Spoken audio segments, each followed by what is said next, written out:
दोस्तों, पिछले कुछ दिनों से गृह मंत्री अमित शाह का एक बयान लगातार वायरल हो रहा है। एक बयान अमित शाह ने अंग्रेजी भाषा को लेकर दिया जो लगातार सुर्खियों में आया हुआ है। तमाम तरीके की प्रतिक्रियाएं उस बयान पर आ रही हैं। विपक्ष को लेकर तमाम अलग अलग नेताओं की प्रतिक्रिया उस बयान पर आ रही है। आपको वो बयान बताएंगे और अगर आप उस बयान को गौर से सुने, अगर आप उस बयान को गौर से देखें तो वो बयान कहीं ना कहीं लागू हो जाता है अमित शाह के खुद के पुत्र के ऊपर, नरेंद्र मोदी प्रधानमंत्री के ऊपर। अब बताते हैं कि अमित शाह ने भाषा को लेकर आखिरकार ऐसा क्या बयान दिया। नमस्कार, मैं दामिनी और मास्टर जग भारत में एक बार फिर से आप सभी का स्वागत करते हैं। दोस्तों, अमित शाह यानी कि इस देश के गृह मंत्री दरअसल एक किताब के विमोचन के दौरान भारतीय भाषाओं का महत्व बता रहे थे और ये महत्व बताते बताते, भारतीय भाषाओं के बारे में बताते बताते अमित शाह ने एक ऐसा बयान दे दिया जो लगातार तुल पकड़ गया है। लोग उस पर प्रतिक्रियाएं दे रहे हैं, विरोध कर रहे हैं उस चीज का।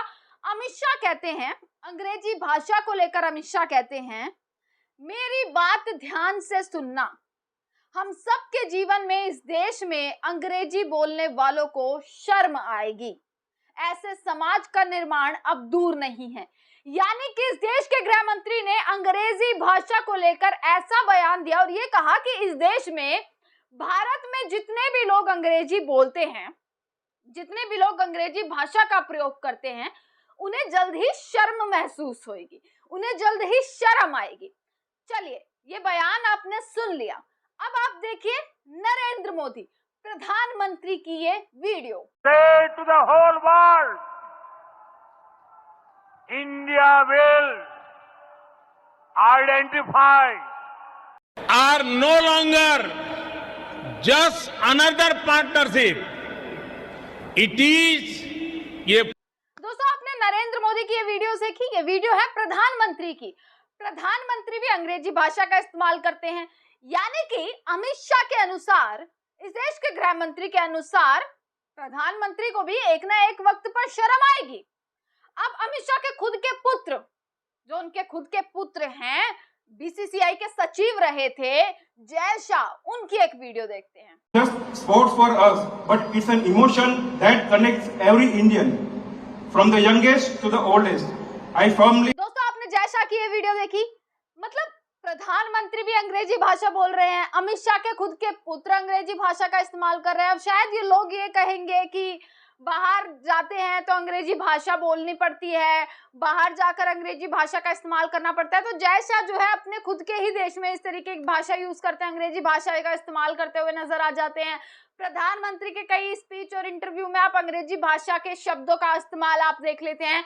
और अगर दूसरी तरफ मैं अमित शाह का बयान देख लूं कि अंग्रेजी भाषा बोलने वालों को जल्दी इस देश में शर्म आएगी, तो इस हिसाब से तो उनके खुद को पुत्र को भी शर्म आनी चाहिए।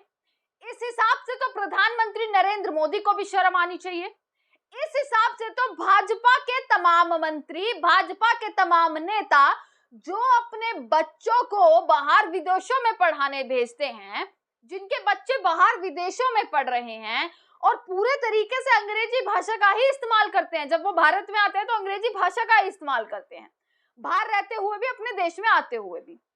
इस हिसाब से तो उनको भी शर्म आनी चाहिए।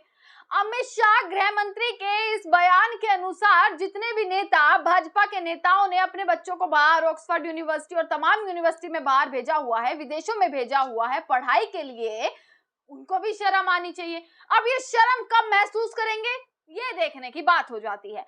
अब जैसे ही अमित शाह ने ये बयान दिया, वैसे ही लोगों की प्रतिक्रियाएं आनी शुरू हो गई, क्योंकि लोगों ने इस पर प्रतिक्रिया, इस चीज का विरोध किया है, इस बयान का विरोध किया है। बयान जो है लगातार सोशल मीडिया पर वायरल हो रहा है, चाहे वो विपक्ष के नेता हो, राहुल गांधी हो, अन्य विपक्षी पार्टी के लोग हो, हर कोई इस बयान का विरोध कर रहा है कि आप एक तरफ तो भाषा का पाठ पढ़ा रहे हैं, आप लोगों को भाषा के बारे में जो है बता रहे हैं, और दूसरी तरफ आप एक भाषा को लेकर इस तरीके से बातें कर रहे हैं कि आप कभी ना कभी इस चीज पर शर्म महसूस करेंगे और वो दिन ज्यादा दूर नहीं है। आपको बता देते हैं, टीएमसी के एक नेता ने इसी चीज पर, अमित शाह के इसी बयान पर उन्होंने क्या चीज कही, वो मैं आपको बता रही हूँ।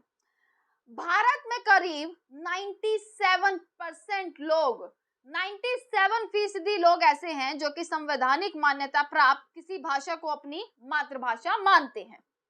हमारे देश में 19,500 बोलियों को उपयोग भी मातृभाषा के रूप में किया जाता है, लेकिन मोदी और शाह का गिरोह इस बात को कभी नहीं समझ सकता। दरअसल टीएमसी के नेता का यह बयान केंद्रीय मंत्री जो अमित शाह हैं, गृह मंत्री अमित शाह के बयान के बाद आया, जब उन्होंने कहा कि भाई देश में जल्दी अंग्रेजी बोलने वाले लोग शर्म महसूस करेंगे, जो लोग भारतीय भाषा नहीं बोलते वह पूरी तरह से भारतीय नहीं रह जाएंगे। यह अमित शाह ने कहा था कि जो भारतीय भाषा नहीं बोलते पूरी तरीके से भारतीय भाषा नहीं रह जाएंगे, पूरी तरीके से भारतीय नहीं रहेंगे। अब टीएमसी के नेता हो या राहुल गांधी हो, हर कोई इस चीज का विरोध कर रहा है। राहुल गांधी ने इस चीज पर क्या कहा वो भी मैं आपको यहाँ पर बता देती हूँ। राहुल गांधी ने केंद्रीय गृह मंत्री अमित शाह के ऊपर एक निशाना साधते हुए सोशल मीडिया पर एक पोस्ट किया है। वो पोस्ट क्या किया है राहुल गांधी ने? उन्होंने लिखा, अंग्रेजी बांध नहीं पुल है, अंग्रेजी शर्म नहीं शक्ति है, अंग्रेजी जंजीर नहीं जंजीर तोड़ने का औजार है। भाजपा और संघ पर हमला करते हुए राहुल गांधी ने लिखा, संघ और भाजपा नहीं चाहते कि भारत का गरीब बच्चा अंग्रेजी सीखे, क्योंकि वह नहीं चाहते कि आप सवाल पूछें, आगे बढ़े और बराबरी करें। आज की दुनिया में अंग्रेजी उतनी ही जरूरी है जितनी आपकी मातृभाषा, क्योंकि अंग्रेजी आपको रोजगार दिलाएगी, आत्मविश्वास बढ़ाएगी। भारत की हर भाषा में आत्मा है, संस्कृति है, ज्ञान है। हमें उसे संजोना है और साथ ही हर बच्चे को अंग्रेजी सिखानी है। यही रास्ता है ऐसे भारत का जो दुनिया से मुकाबला करे, जो हर बच्चे को बराबरी का मौका दे। दोस्तों, आपको पता होगा आज की तारीख में अंग्रेजी कितनी महत्वपूर्ण बन चुकी है। यानी कि कई जगह तो ऐसा होता है कि जो लोग अंग्रेजी नहीं बोलते, जो बच्चे अंग्रेजी नहीं बोलते, जो अंग्रेजी का इस्तेमाल नहीं कर पाते, उनको ना ही रोजगार दिया जाता है, ना ही उनकी नौकरी लगती है, और इस तरीके से उनको मापा जाता है कि वो अनपढ़ हैं। इस तरीके से जो है उन्हें देखा जाता है। आपने तमाम जगह पर देखा होगा। आज की तारीख में अगर इंटरव्यू भी देने अगर हम लोग जाते हैं, आप लोग इंटरव्यू भी देने जाते हैं, कहीं जॉब के लिए जाते हैं, रोजगार लेने के लिए जाते हैं, तो सबसे पहले अंग्रेजी भाषा ही मांगते हैं। आपका अगर इंट्रोडक्शन भी होगा तो वो अंग्रेजी भाषा में ही होगा। अगर आपने वो इंट्रोडक्शन अंग्रेजी भाषा में नहीं दिया तो वहीं से आपको जो है वो हटा दिया जाता है, आपको डिस्क्वालीफाई वहीं से ही कर दिया जाता है। और हिंदी बोलते वक्त भी तमाम ऐसे शब्द होते हैं जो हम अंग्रेजी में ही इस्तेमाल करते हैं। तो अंग्रेजी के ऊपर जो ये बयान अमित शाह का था, गृह मंत्री का था, उससे आप लोग कितने सहमत हैं? क्या आप वाकई ये मानते हैं कि अंग्रेजी जो है आज की तारीख में जितनी ज्यादा जरूरी है उतना ही आगे हमें शर्मसार करने वाली है? क्या ये बयान अमित शाह का आप इस तरीके से, किस तरीके से आप इस पूरे बयान को देखते हैं? क्योंकि ये बयान लगातार, इस बयान का विरोध हो रहा है पूरा सोशल मीडिया पर। अगर आप एक्स पर देखेंगे जाकर तो अमित शाह के इस बयान का लगातार विरोध किया जा रहा है, क्योंकि लोगों का ये मानना है कि अंग्रेजी अब जिंदगी का एक हिस्सा बन चुका है। और इस अंग्रेजी आती है या नहीं, इसी से जो है वो जाना जाता है कि एक इंसान कितना पढ़ा लिखा है, एक इंसान को कितना ज्ञान है। इस तरीके की जो है वो मेंटालिटी अब कहीं ना कहीं बनती हुई नजर आ रही है। कमेंट सेक्शन में अपने व्यूज जरूर रखिएगा। आपका बहुत बहुत शुक्रिया।